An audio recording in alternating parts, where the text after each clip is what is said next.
there was legislation that was proposed this year that would have allowed the town of Wallingford to collect money from Choate based on the property that they've taken off of our tax rolls this year.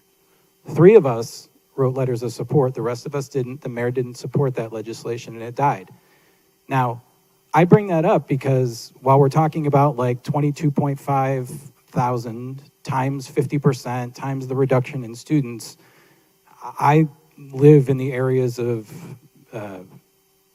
East Main and Christian, and I see lots of school buses stopping on Choate's campus and picking up kids from Choate-owned residential properties.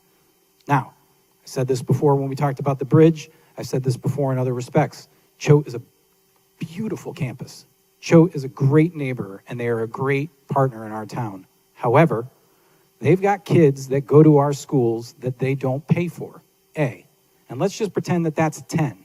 So let's just say it's 10 kids. At $22,500 a kid, that's $225,000 each year that we do not collect per child, per student from them, and they don't pay us on anything specifically that they own with respect to the residencies that they've taken off of our tax rolls.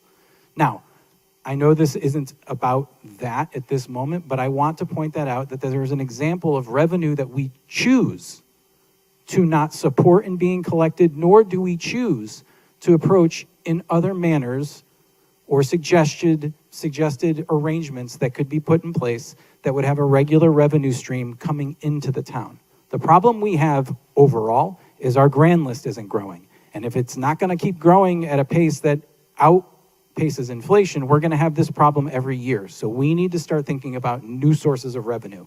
That being one that's completely and totally left untouched. Thank you.